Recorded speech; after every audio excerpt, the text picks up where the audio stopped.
this is the last of a long series because we have been looking at bodhicitta in many ways. We had the overview, then we had a couple of teachings on aspiration bodhicitta, and then this series, I think it's nine talks on practice bodhicitta. So altogether, a couple of months we've been here.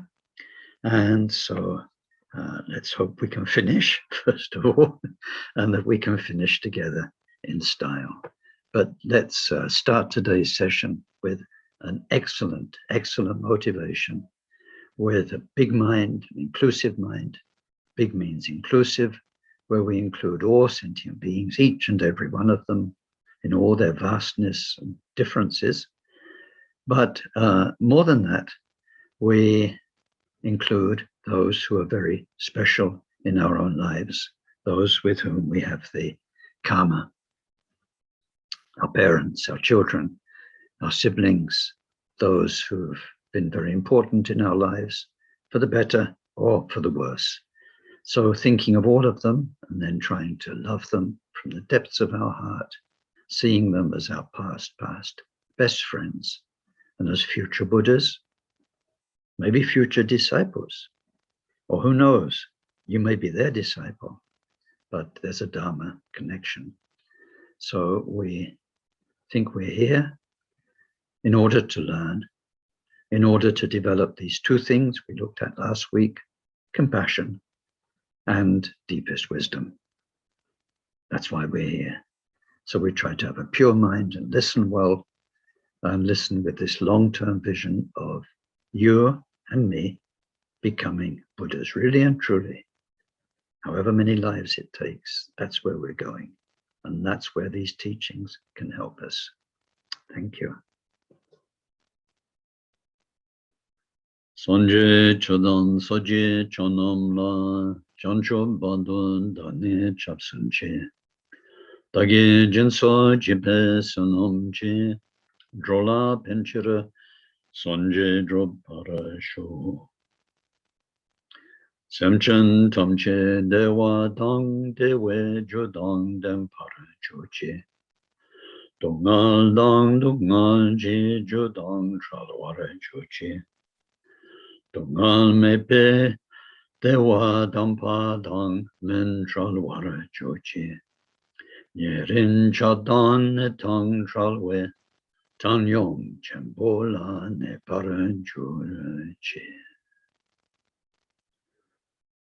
Deyantan shame shamavati shameta shachomam kurimom gurimarazite karota ke orite jovati oloyane beshuda nimale malapanaye kukure kaka grase grasana o mukhi bharamukhi amukhi shametane sawa graha bandhanane negre hita sawa pava Pravadina vimukta marapasha satapita buddha mudra anugateta savamare butsarita parashude begatsantu savamarakama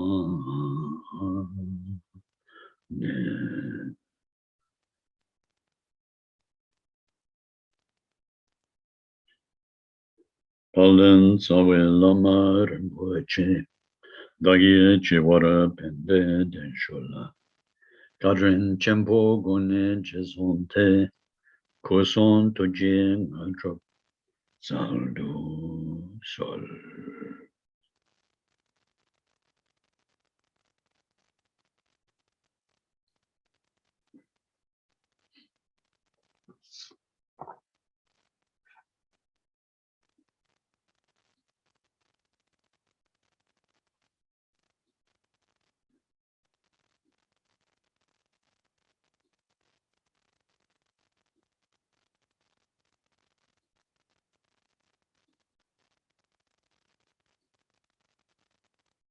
So,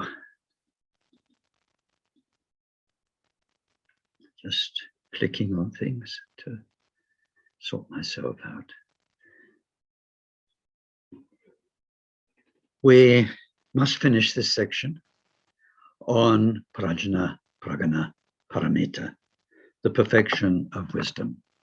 And so I don't want to get lost repeating what we had last week. But remember, we're in the sixth paramita, the way we practice, the way we live as a bodhisattva. What we're seeing is the real way we will be going in all our future lives. And we saw that the first 5 paramita are like our legs. They enable us to progress, to change, to walk forward, to move towards enlightenment, because they embody compassion.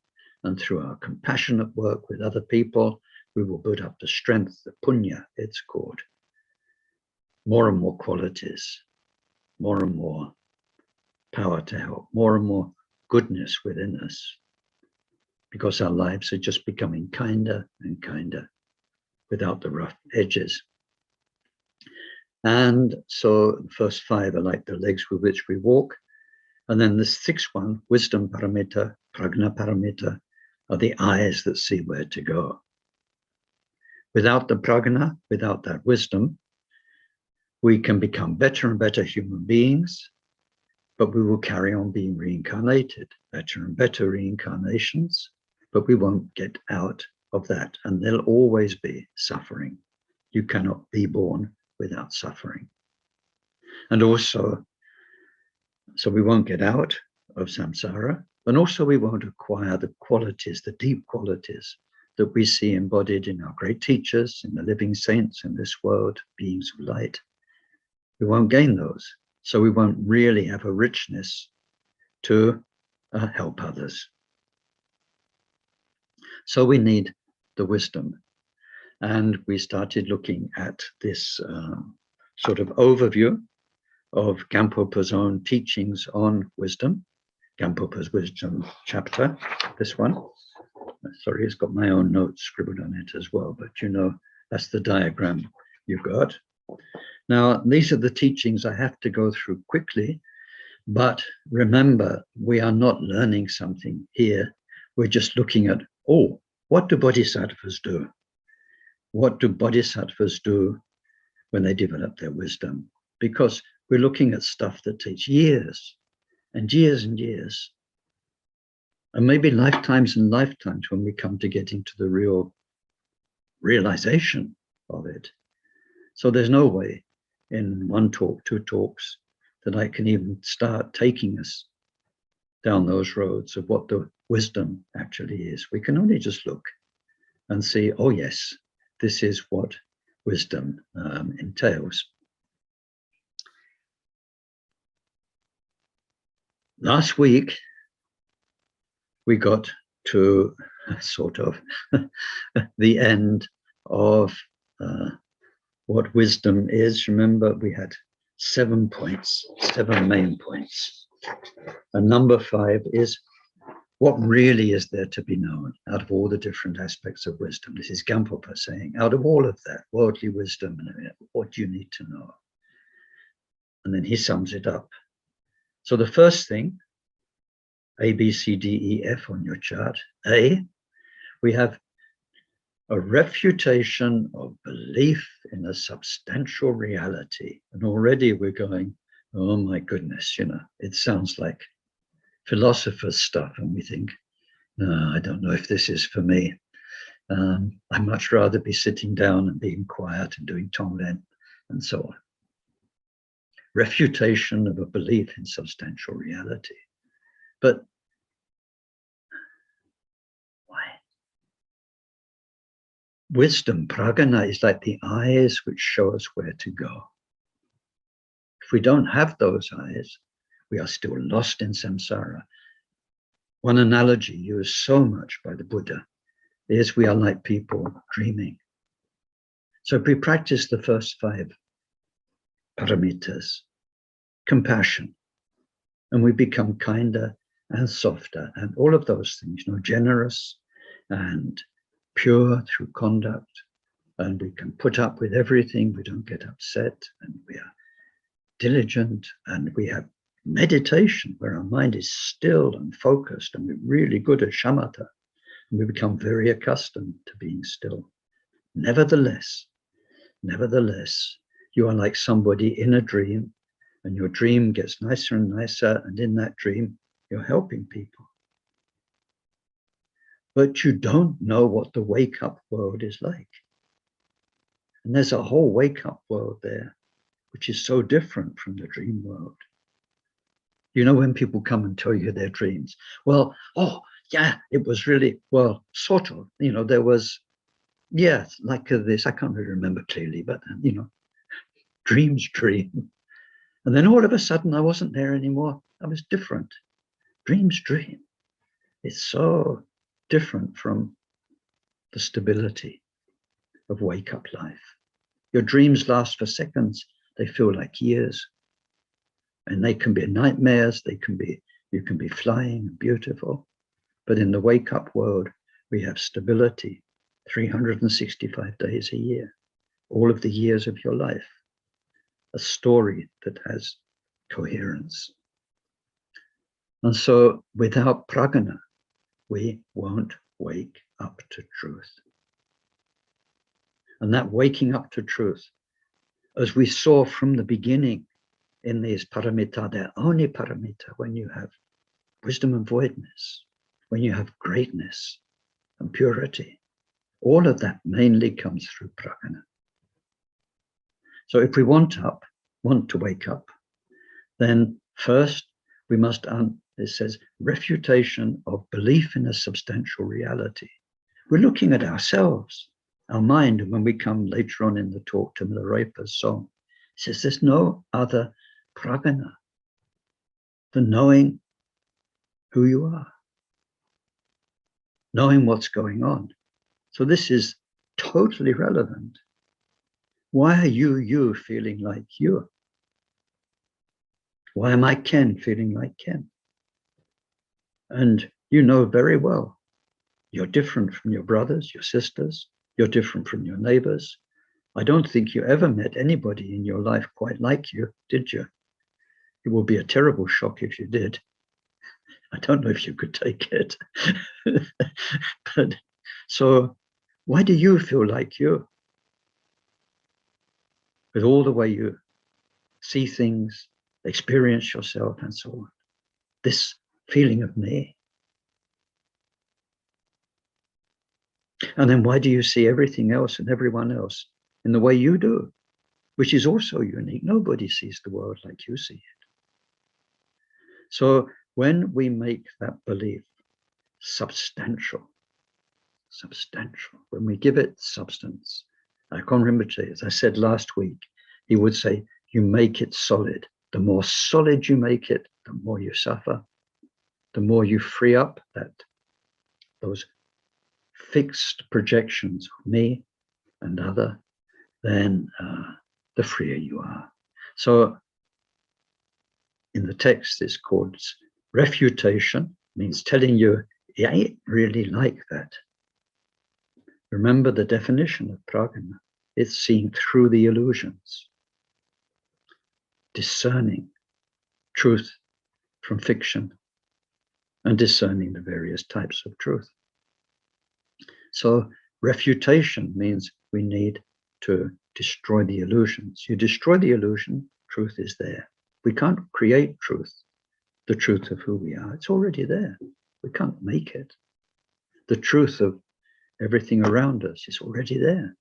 The problem is, as long as we are projecting delusions, then we're totally caught up in those illusions of me, and those illusions and projections of other and life, and fixed ideas about how things ought to be, and so on and so on. So we need to refute.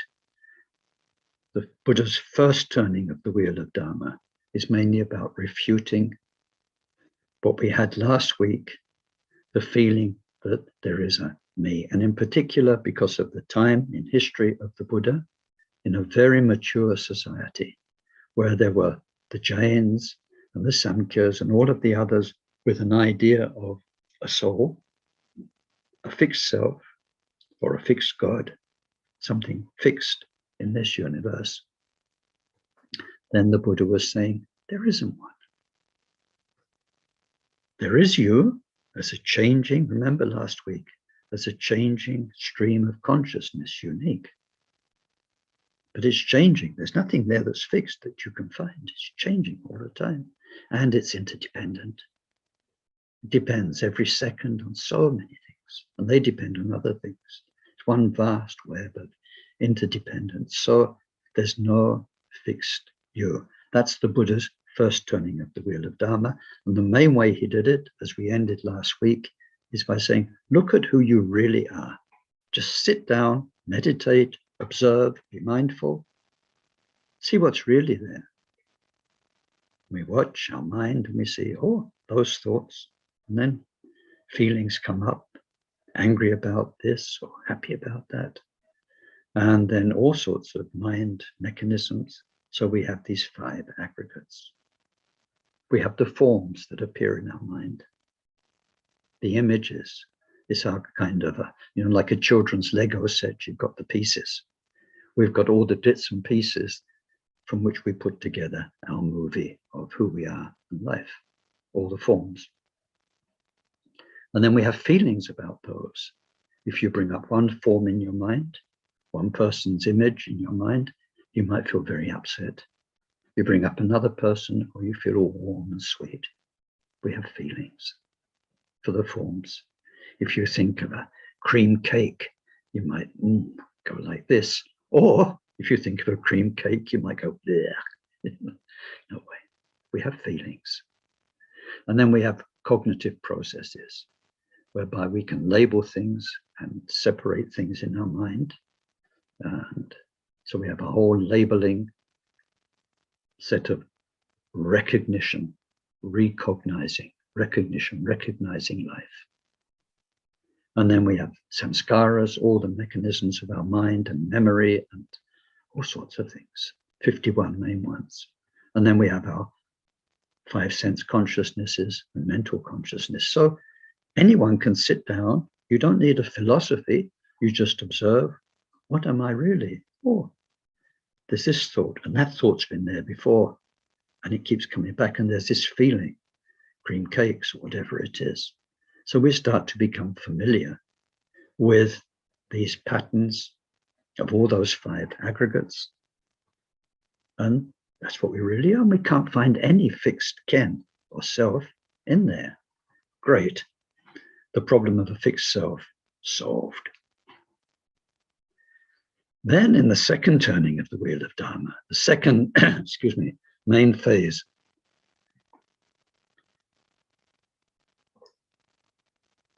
of the Buddha's teaching, again, we need a refutation. We've got a deeper level of delusion to get rid of. So let's put it a funny way. I'm sure Buddha didn't speak like me, but it's kind of like this. Hello, good meditators. Well, yesterday we solved this no fixed personality thing, no fixed you.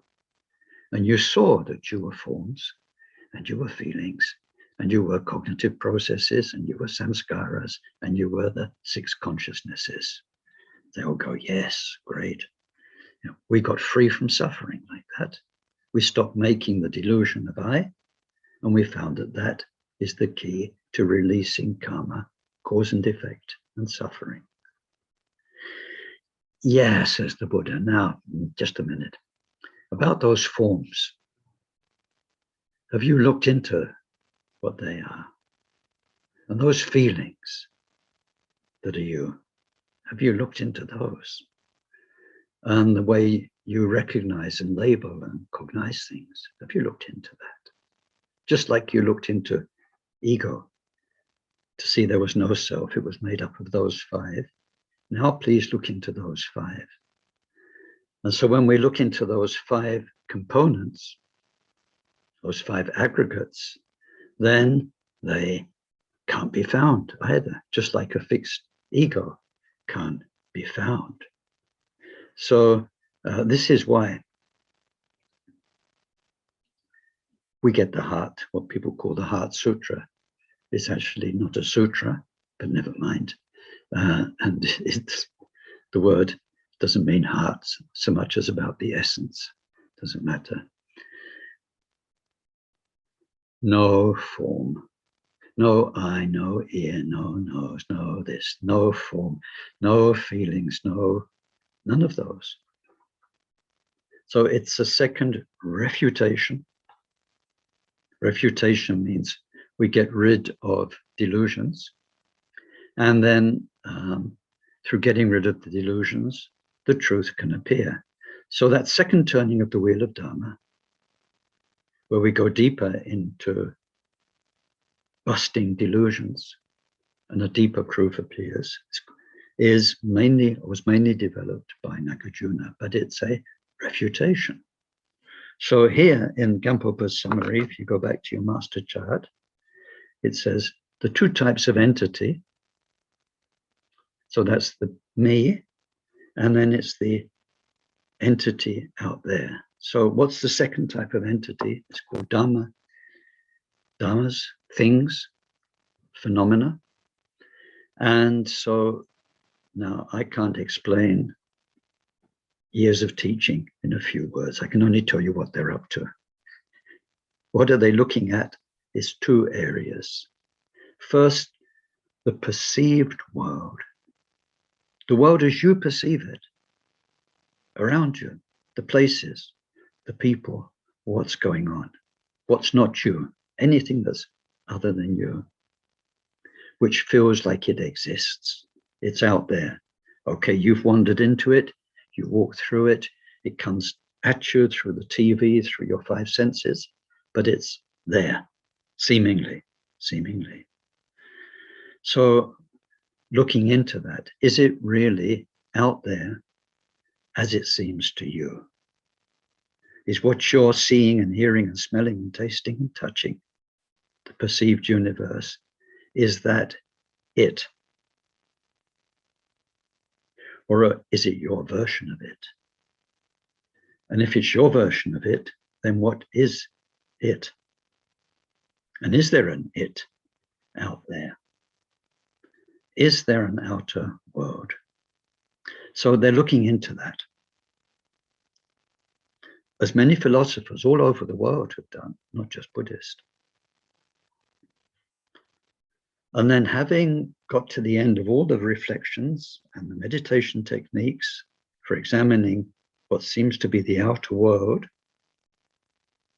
and realizing that it is not out there, but in our minds, then the next thing is to investigate the mind, the perceiving mind.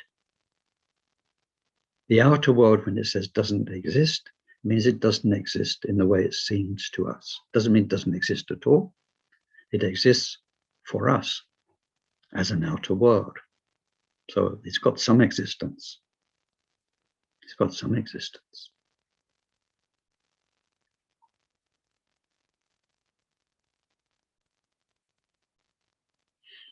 So we're not going there, but I can't resist a little bit.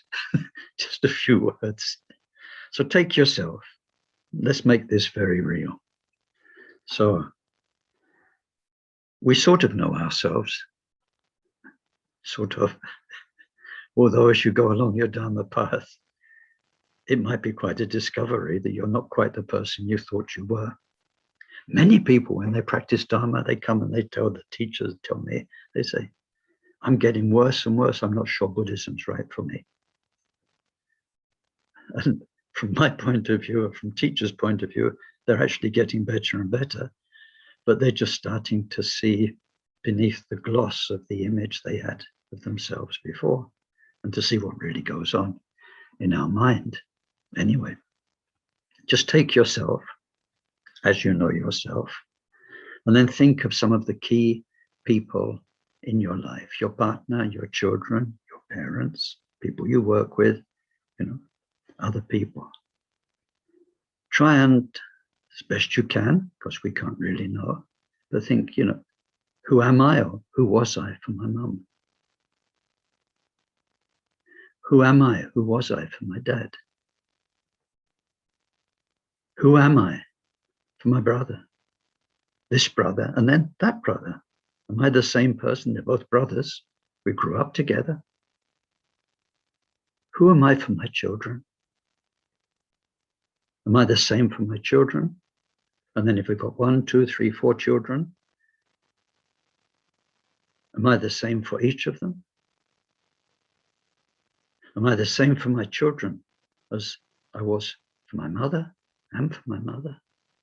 And then we realize that this person's ken, that person's ken, that person's ken, and that person's ken.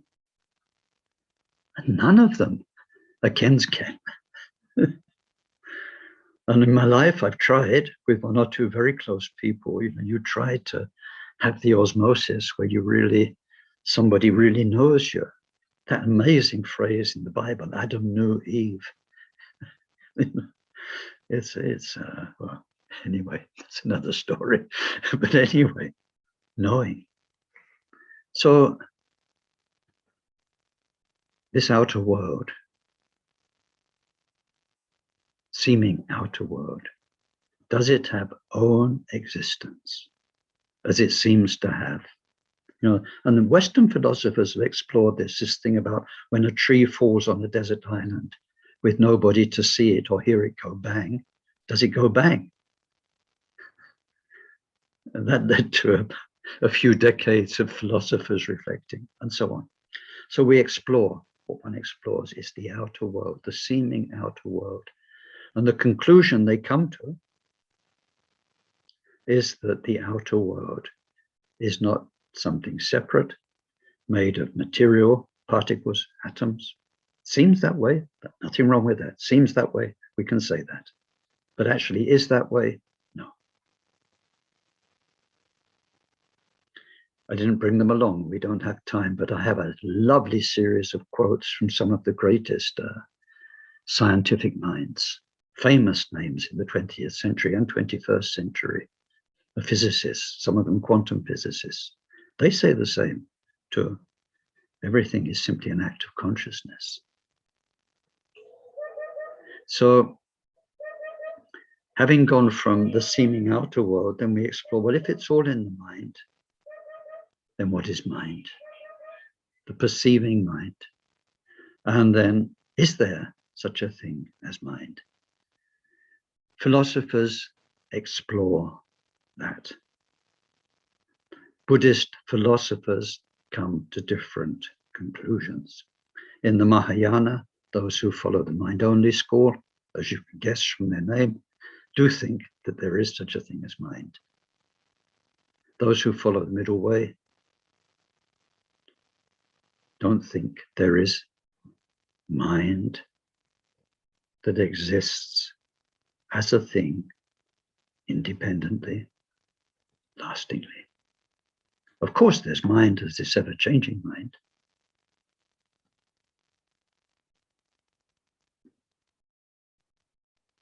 But that's ever-changing. That's relative reality. And you can't find it. So, I'm just telling you what they're doing. So now that one has refuted at length through the first turning of the wheel of Dharma, through the second turning of the wheel of Dharma, through all of Nagarjuna's amazing teachings, root stanzas of the middle way, he takes it all apart. The cause and effect, great teaching, get you out of samsara. But there aren't really any causes. And there aren't really any effects. Time. Yes, well, we use that a lot. Past lives, future lives, lives of the God realms, Maitreya Buddha coming in the future. This Buddha came in the past, Dipankara. Time doesn't exist. 27 mind-blowing chapters. And you can't get out of it. At first, you think, what's he up to, Nagarjuna? He's trying to pull the wool over my eyes. Time doesn't exist. Come on, man. And then you look at the arguments. And they become very mathematical. It's very much like using differentiation in maths. About past moments, present moments, future moments, how one could lead to the other, and so on. By the time you get to the end of the reasoning, you think, blooming hell, gosh. And it's all of a sudden, it's just so clear. How could I have thought like that in the first place? Then you turn around and you see everybody's thinking like that. So taking apart the delusions, first turning, second turning. No, no, no, no, no, no ego, no I, no ear, no feelings, no perceiving mind, no perceived world. So a lot of the shunyata, voidness teachings are negations to destroy the illusions. But we must know them to be like remedies. Now, the Buddha gives us, and I often quote it, a very good example. You're constipated, all right? We talked about solid ideas before. You're quite solidly blocked up. You're constipated. You've been constipated maybe for 3 weeks. So it's getting serious. You need to do something about it. What do? You take a laxative. Oh, phew. The blockage is gone. That's good. And then you get plugged up again. And then you start getting, and actually the chocolate laxative tastes quite nice. So then you're taking laxatives every day and you get addicted to laxatives. And in the end, the laxatives mess up your body so much, you've got a bigger problem than you had than when you were constipated. And you die of laxative overdose. So the remedies for our minds locked into such a solid me, and I can't stand this, and I need this, and I am, and then our solid projections of he is, and she is, and the world is, and the Conservative Party is, and life is, and the dark age and the bright age, all of these projections. We can get used to the Buddha's teachings on voidness. No, there's no me. No, there's no me. There's no that. There's no him. There's no her. And we don't really understand. So if we apply the remedy unwisely, without the real meaning of prajna, then we're like somebody who dies of an overdose of laxative. So in the structure, first of all, it says a refutation of belief in unreality. Now, what's unreality? Reality, apparent seeming reality, the delusion, the dream, is me. I exist. The remedy is non-ego. The Buddha taught no self. So every time our mind says, no, there's no Ken. No ego, no ego, no ego, no self, no self. And then we think of things as permanent. That lasts, he lasts, she lasts. This happiness should last. This good health should last, and so on. And then we remedy us getting stuck in that, constipated in it with impermanent. We become grumpy old Buddhists, I call them. We look around, suffering,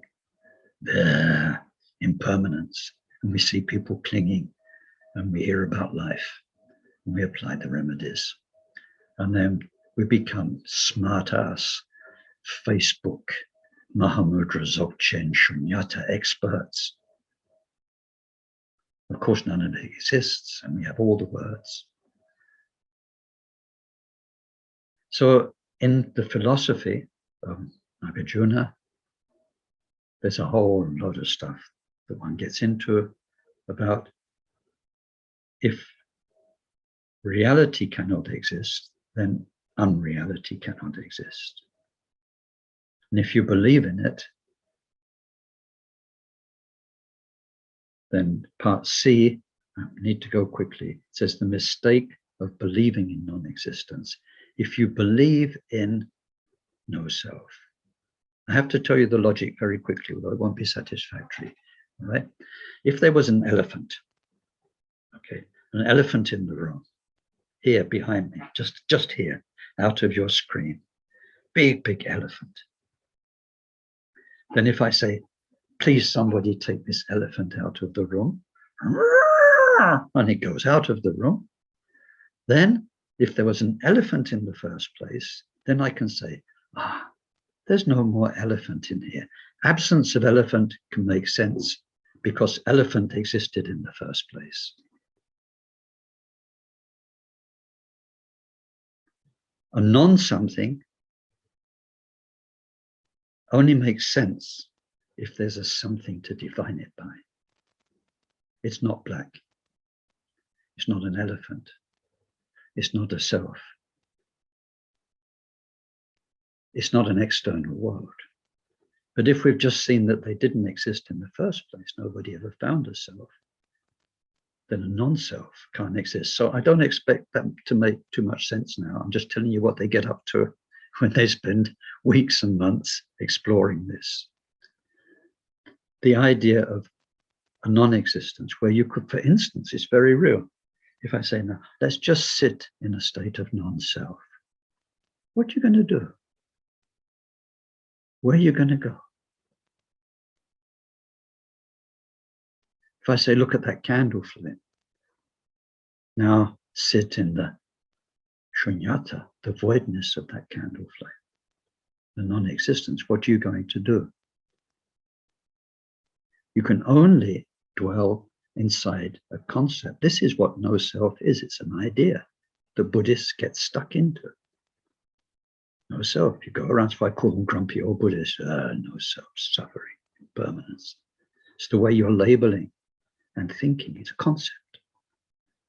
So the mistake of believing in a concept is that every moment your mind is muttering no self, voidness, shunyata, or even very smartly, this is a union of voidness and clarity. Posh words, posh Dharma words. Your mind is locked in that second in an idea. It's your vast Buddha mind that could be is locked in the prison of an idea of the union of voidness and clarity, of the absence of a khen, or whatever it is. That's the mistake of believing. Believing in Tibetan is dzimpa, and it's a translation of the Sanskrit graha. Graha is one of the most important terms ever. Saraha said,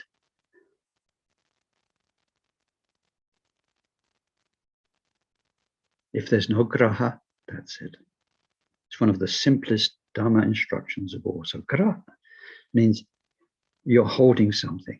It's like you're holding on to something for dear life. It means your mind is held in something, locked up. So we can, dzimpa, graha, we can cling to things. People cling to each other desperately. They cling to wealth desperately.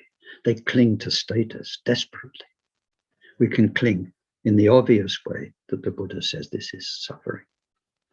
But then we can also cling to fixed ideas, Buddhist ideas, any ideas, and that being held in the idea, our clinging to that idea, because without it, all of a sudden, we have no references. Clinging to experience, whereby you've had deep meditation experience, and we think that was it, or that was close to it, and somehow we get stuck in there. It's a memory we can't get rid of, and so on. This being held in, and this clinging to things, graha, is a universal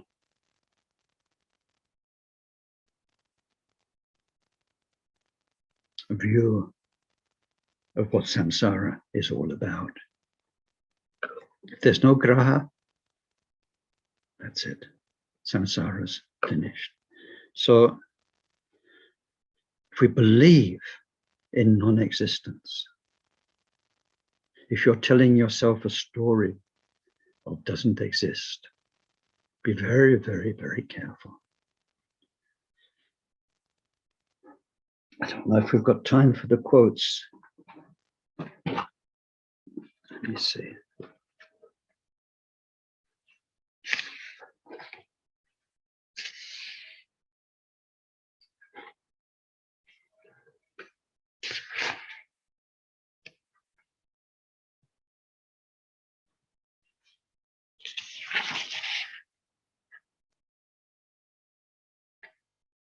So Saraha, it's one of my favorites. To believe in reality is to be like cattle. It means stupid. Right?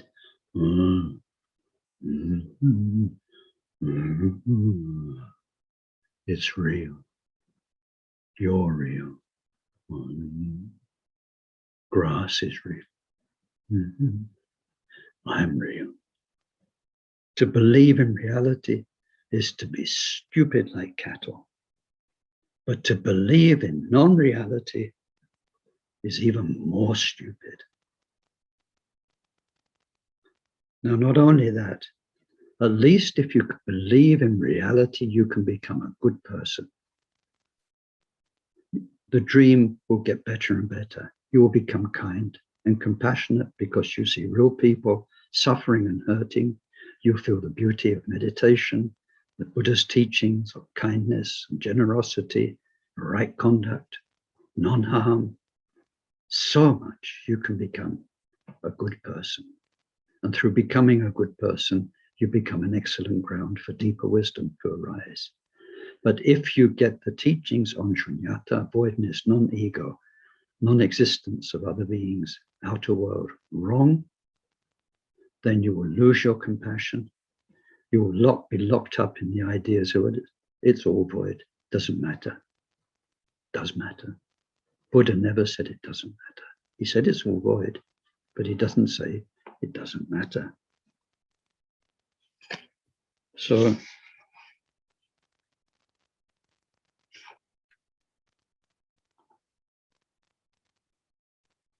and then in one of the Buddha's texts, the Ratnakutta, it says, he's talking to Kashyapa. Kashyapa was, amongst his disciples, the best meditator. That's why he made Kashyapa the elder of the Sangha when he passed away. I've been to Kashyapa's meditation places. They're just piles of stones. It's not even a real cave. It's like a hut made of piled up stones near Rajgir, one of the places where he meditated, place of great, great blessing. So he said to Kashyapa, Kashyapa, the view of personality, even if your ego view is as big as Mount Meru, is easy to get rid of. But not so for those stuck in a view of voidness with pride. And he says, faulty views about voidness will be the downfall of those with not enough wisdom. In another text, Nagarjuna's root verses of the Middle Way, he says, those who believe in voidness, believe in voidness. And like believe in God, you believe in voidness. Are said to be incurable. Nothing you can do. Once they get stuck in there, it's a vortex. There's no way in, there's no way for them to get out. He says, why are they incurable? And then he gives the example of constipation and the purgatives. They're people addicted to their chocolate laxative. And he says, a realist, at least, will be reborn in higher states. The Buddhist who misunderstands voidness for nihilism gets reborn in the lower states. Then we go to the explanation of what's wrong with both beliefs. D, the mistake of both beliefs. Simply, they're beliefs. What's a belief? You define yourself by being stuck in a concept. Our mind can only do one concept at a time. And when we're thinking, we're locked in that thought. It's incredibly limited and primitive. Try and watch yourself thinking, how the words and the ideas come through, and they exclude everything else. The thinking mind is a very gross tool. This is why we meditate, to go beyond the thinking mind, to open up to something much vaster than the prison of one thought after another. So the mistake of both beliefs, believing in existence or believing in shunyata, voidness, is that your mind is caught in concepts. You can be the best thinker in the world, but you're still a thinker. Now,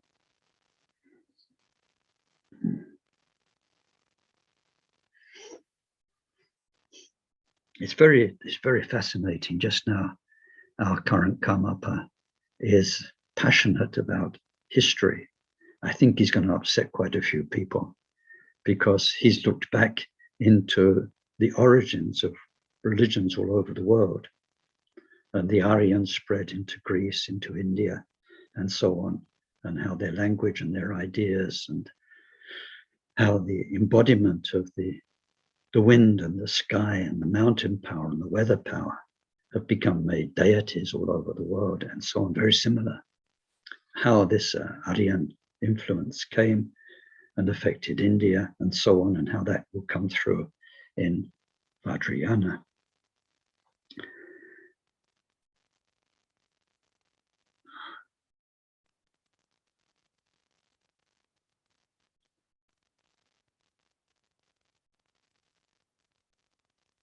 So thinking,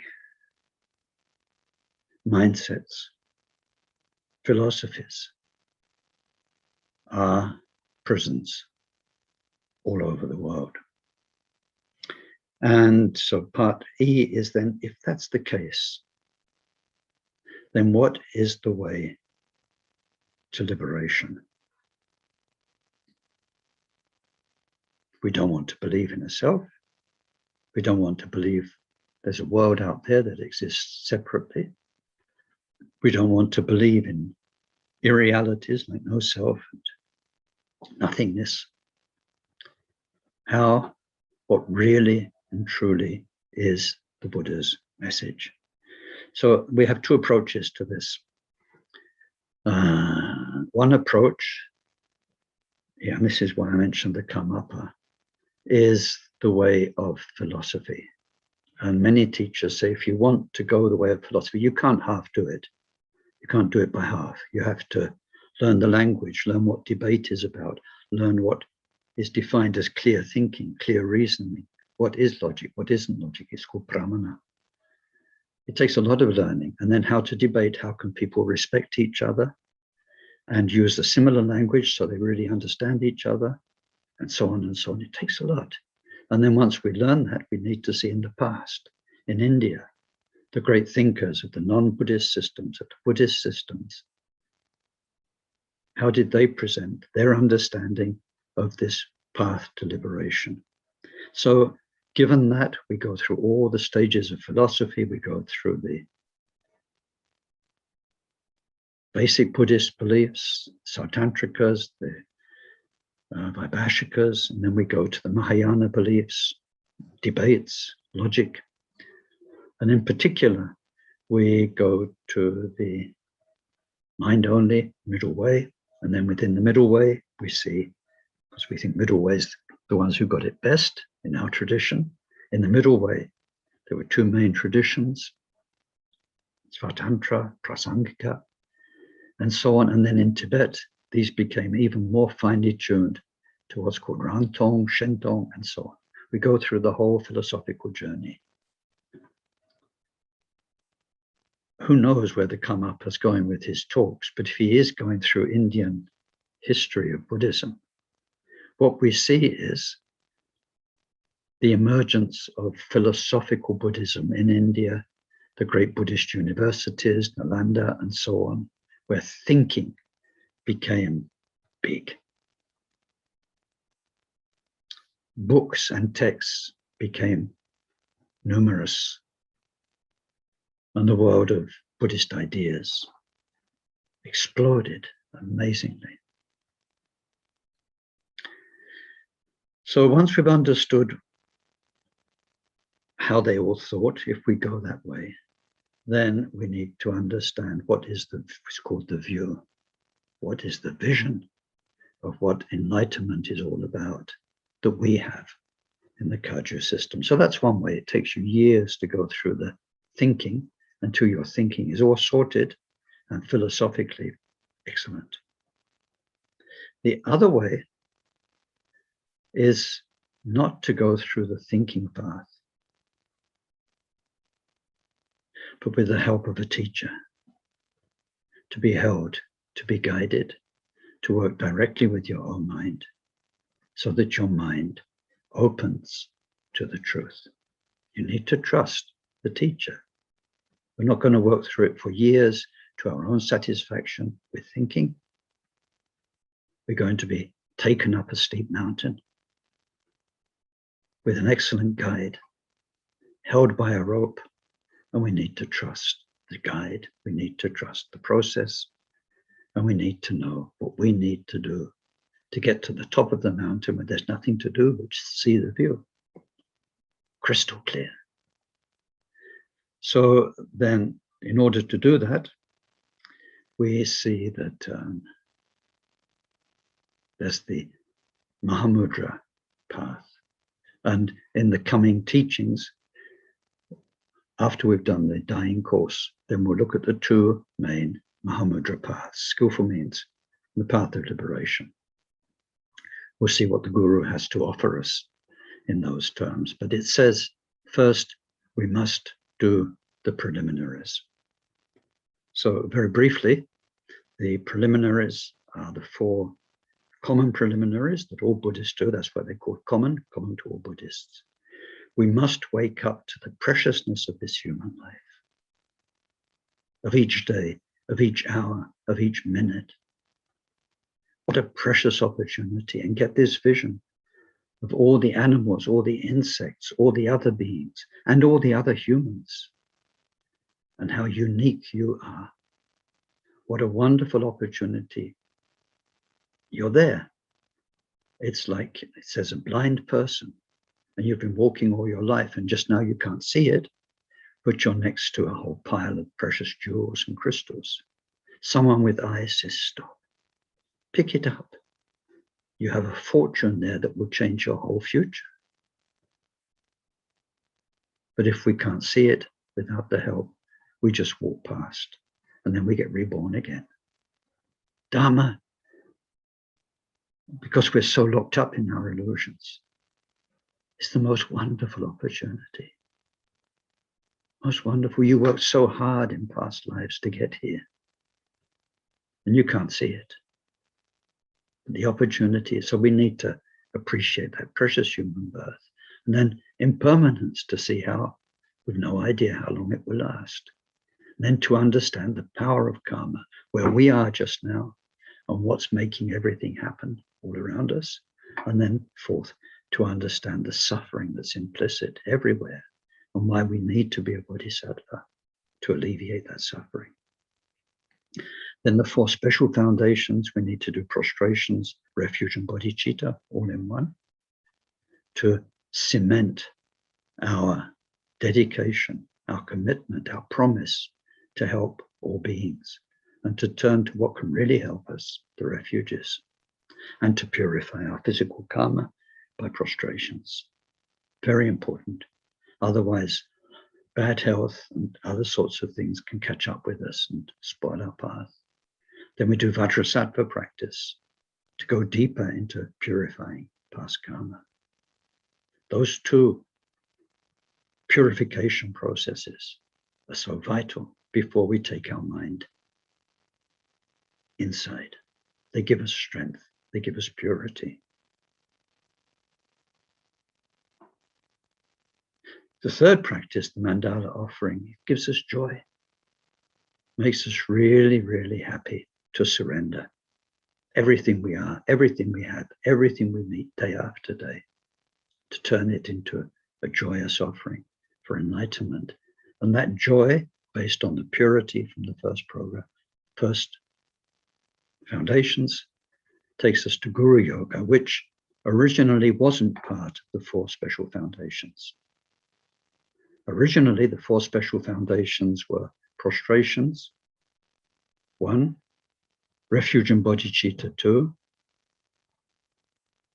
Vajrasattva practice, 3, mandala offering, 4, and then Guru Yoga was a bridge between preliminary work and what's called the real actual practice of Mahamudra. So that's been rearranged a bit.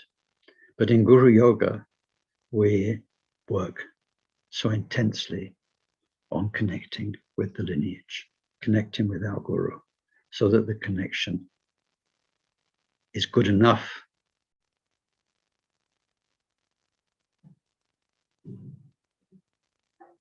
that we can go through the path of meeting our own mind and meeting our karma and meeting our past. And however hard that is and however challenging, we trust the lineage, the Guru, and the process. So Guru Yoga is for that. And then we can do the actual practice. The actual practice, if you read Gampopa's chapter on Prajna Paramita, then you'll see some beautiful, beautiful quotes from our great masters about they give you a feeling of the mind of Mahamudra, which is so liberated. So I wanted to say those few words. Of course, we haven't done. You can't say, oh yes, I've studied Prajna Paramita now, what's next? Because I did Ken's lecture. I'm just telling you what goes on in there. A set of labels, a few words about what is so important and so vast. But now the point is, let's zoom out. We've had 12 weeks together. We started with an overview of Bodhicitta. Then we saw aspiration Bodhicitta, where you're opening your heart to what it means to be a bodhisattva, to wish and long for enlightenment so you can help everybody. And then we saw through generosity, it's about letting go of me obsession so that you can give yourself to everybody. Generosity, you're given to service to everybody. And then with right conduct, you can do that very authentically, with integrity. You have no hidden agenda. Your actions, your speech, your conduct with others becomes pure. We saw through forbearance how, no matter how hard it is, you're learning never to be upset by your compassionate work dealing with life. Very, very deep. We need to understand how we get angry, jealous, depressed, full of self-pity, whatever it is, and gradually to resolve those. And so the deepest aspect of forbearance is shunyata, because that's the best way to dissolve those mind poisons. And then based on that, as we go deeper, diligence, where we learn to invest our enthusiasm, our joy. We need to see what is it that turns us on, what is it that doesn't turn you on so much, or you don't want to do. We learn to feel the impulse, what enthusiasm, what joy is, and how we can reinvest that joy from delusion and samsara into the path to enlightenment. And then meditation. So we need those 5, make us compassionate. So it's very real. It's how can you, as you are today, become really more and more compassionate. But then prajna shows us how to wake up so that our compassion really hits the heart of things. If we wake up our mind to shunyata, like waking up from a dream, then we can help others wake up from their dream. And their dream is very different from ours. The relative methods we have might not suit them. But if we understand that it's about helping them wake up from a dream, what dream is, what wake up is, then we can start to have that wisdom that knows everybody. Your mind becomes clear because it's woken up. And then Fred is Fred and Mabel is Mabel and the dog's a dog. They're just there. Prajna means you see each thing for what it is with its own characteristics. You don't look it up in a book, dog. Dog has 4 legs, waggy tail. You're just completely transparent because you've woken up. You're calm, you're clear. So whatever comes to you, whoever comes to you, You're like a scanner, like an X-ray machine. Their being is there, and the answers to them waking up are carried within them. It's like if you're a good engineer, you go to a factory that's not working. You sort of tune in quite quickly to what's coming up the works, what's not happening. So we need prajna, and we need the first five. And as we saw at the beginning of all of this, we need wisdom and compassion in beautiful harmony, wisdom and skillful means. Now, having gone through that as briefly and as poorly as we have, I wanted to sort of expand into the end. Khenpo Sotim always used to say, when you give a series of talks, the end has to be like the fish's tail. Once you've gone through the body of it, you need to end with a nice kind of something expansive. So I wanted to share with you at the end a story, sort of, from Milarepa. Now, the actual story is long, and it's a really interesting story about two, whatever you call them, scholars, logicians. They would have been called geshes at the time, but they weren't geshes in the, if you say geshe these days, it usually means somebody who's in the Gelugpa tradition. Gelugpa tradition didn't exist then, it came a couple of 100 years later. So they were geshes, like Gampopa was a geshe, and they had done the 12 years or more of studying logic. Now, logic is called pramana. There was a big local feast. I don't know if you've ever been to Tibet, but most places have an annual feast of some sort, or some do. Some of them have huge festivals, horse riding festivals, and so on. So this was a big local feast.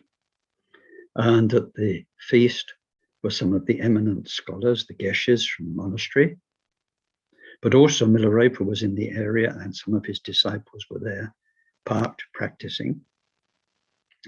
Also, some of his disciples had been geshes in monasteries before, and they'd left the monastery and come to him, and they were now living and acting like yogis. Well, let's not go there, but let's just say they changed their lifestyle from monastic to something rather different. So all of these spiritual people were invited to the feast. It wasn't comfortable. It wasn't comfortable. So there were seats arranged, little thrones for the monastics and the scholars, and seats arranged, little thrones for Milarepa and his disciples, 3-day feast. Geshe is very upset, thinking, these guys, this isn't Dharma, this is some weird mixture. And in particular, there were two of them. One of them was called Dalo, and the other one was called Lota. Buddies, geshes, well-known scholars. And so Dalo can't stand it very much. So he starts picking apart. He says, you guys don't know anything about Dharma. And he asked Milarepa, he says, if you really know about Dharma, come on, tell me a thing or two. And I want to test you. See? And so it goes through a series of things where each time Milarepa gets the better of both of them. And the one called Dalo gets really more and more upset. I'll see if I can find it. I didn't mean to do it this time, but if I can find it, I want to give you a bit of the flavor of the conversation that went on.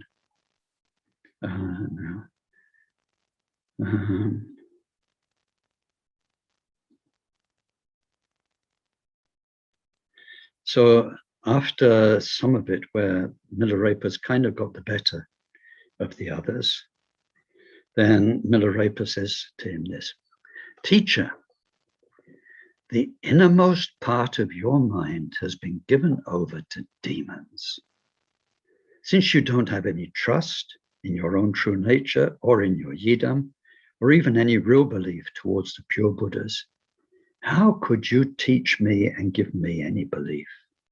This Dharma that you're so happy with, this soup of pramana completely devoid of any seasoning, without compassion, without renunciation, without pure vision.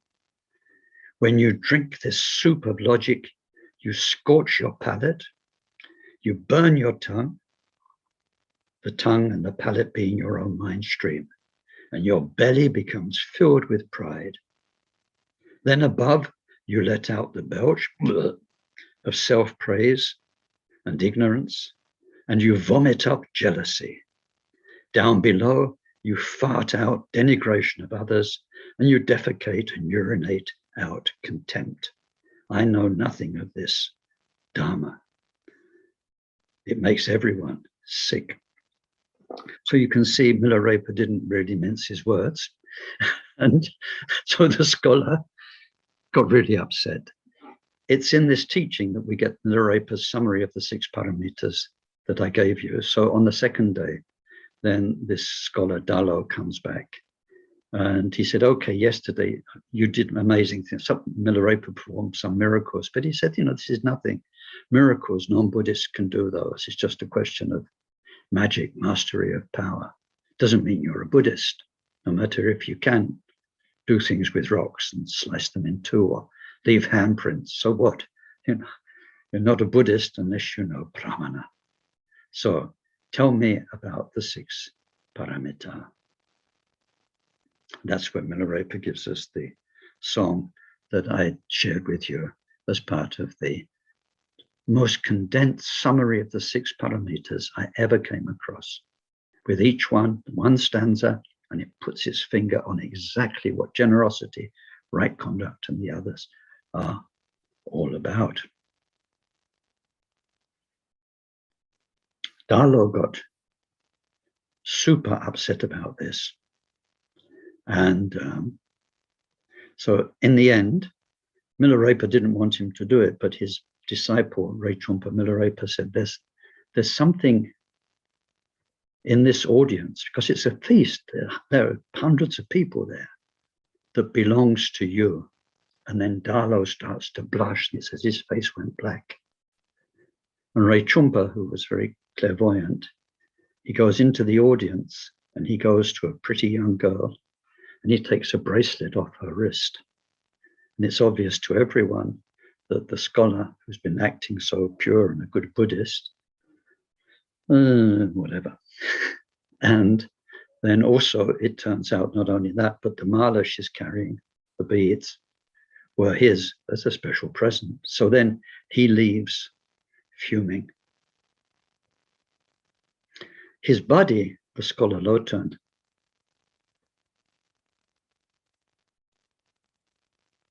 is really having doubts and thinking maybe this Milarepa's got it right. So that night, he does things on his shrine that a Buddhist would never do. He turns a Buddha image upside down. He puts the offerings in the wrong bowls. And he thinks, I wonder if you'll know I've done this. And he goes next day, the last day of the feast. And as soon as he arrives, Milarepa said, I know, you shouldn't do that. Those things you shouldn't do. Please go back straight. Put the Buddha the right way up. Put this symbolic blood that's in one of the skull cups. Put it in the right place. Don't take it, and so on and so on. And so then Lotan is very convinced something happens, and he begs to become a disciple. And he goes to Dalo, who is just embarrassed at home now after he's been shown in public. And he said, this Milarepa is really the deal. And Dalo just badmouths him. Now, it's said that afterwards Dalo got reborn as a really ugly spirit. Lotan wanted to be Milarepa's disciple, but Milarepa said, just now, I can't give teachings to somebody who doesn't have the right faith and connection. But nevertheless, Lotan kept his devotion, and much later on, he came back to Milarepa. And with time, he became one of Milarepa's 5 most knowledgeable disciples. It's a very interesting story about how 2 people who think similarly can go different ways. And one of them really went down. You know, in the quote we had earlier, it says, those with the wrong belief can go down, those with the right belief can go up. So anyway, it's in that story, in that one of the songs in that story. And I want to say, you know, Milarepa wasn't interested in defeating them. That's what they're into, logic, debate. My ideas are better than yours. He only responded because they pressed and they asked, and he didn't respond in kind with words and ideas. He just showed them something deeper. With one of them, it worked. With the other one, it didn't work. So in this song, then Milarepa says, and that's what you have in your sheet, but you don't have all of it. He starts by saying, Lord Mapa, so kind, please be a refuge for sentient beings in this polluted age. Grant your blessing that Dharma may pacify jealousy. Listen, Dalo, you teacher wishing for fame while never recollecting that you are bound to die. You've pondered over words and their connections and their contradictions. 32 years of your life have passed without you noticing. If you practiced right now, that would be wonderful.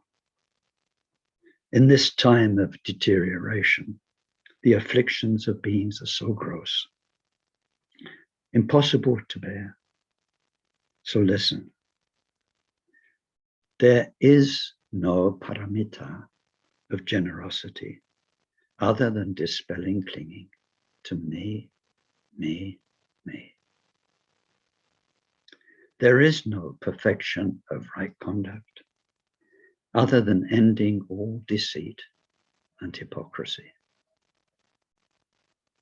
There's no perfection. There's no paramita of forbearance other than not fearing the absolute truth. There's no perfection of diligence other than never departing from the practice.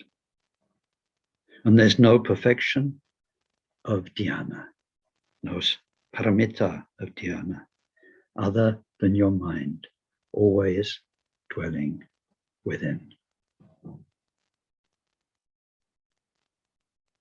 Within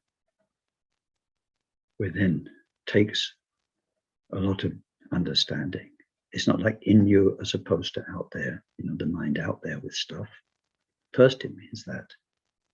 But then as the mind settles in shamatha, in deep peace, is letting the mind feel inside that peace, its innermost essence. So other than the mind always staying in that center, in that blessed essence, where all the lineage power and the Buddha's kindness and love is present, there's no other dhyana. And there is no paramita of prajna, deep wisdom, other than to realize the truth of everything. When one practices with meaning in such a way, there is little need for the sound of thousands of words.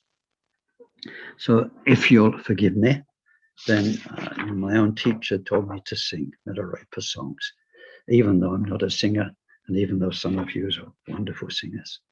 So it's for the blessing of the transmission. So if you can sit quietly and imagine you're there at that feast with Milarepa up in the heights of Tibet with a beautiful fresh air.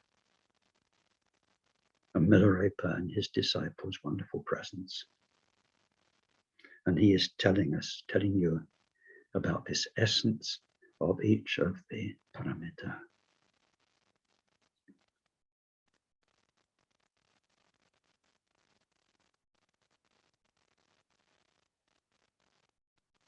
Raju Mapa drinchen, dunying samchen, chaptu so, chudrado shiva, jelo, chulo, the jitam pandalo. Mechinam Anyala Kandra Sosela Sem Tse Sumye Zepana Asoda Dani Nyamlen Chenalek Duning Mesem Chen Nyan Moran Medik Chen Kalan Solame Da Zin Pampipa Rona Jimpa Chawa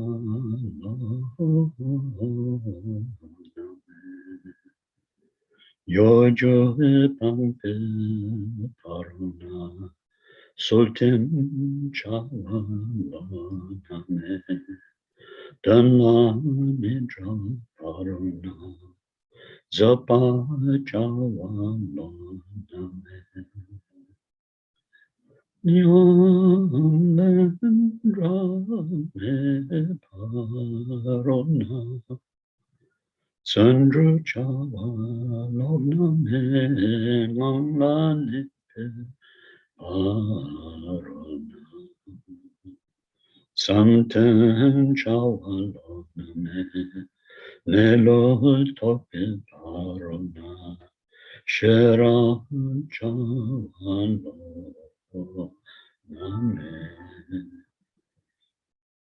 Chetse Soke Paruna Tapshe Chawaname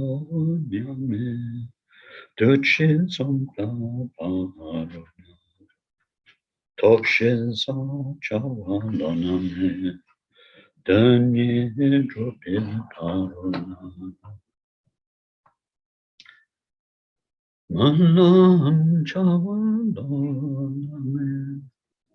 Nyamoran Sarepana Yeshe Chawaname Danyam Sulana Detariyen Siktam Padrala Gabachu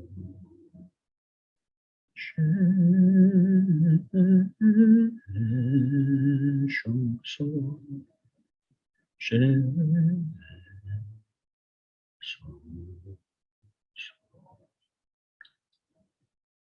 Sonam diye tamche sikpane topne nye pedrana pamchene je gana chipala chukpaye siddhe sole drowa drwarsho janchupsem chorenpoche ma jepanam je chochi jepan nyampa me padon kongne kondo dalwarsho.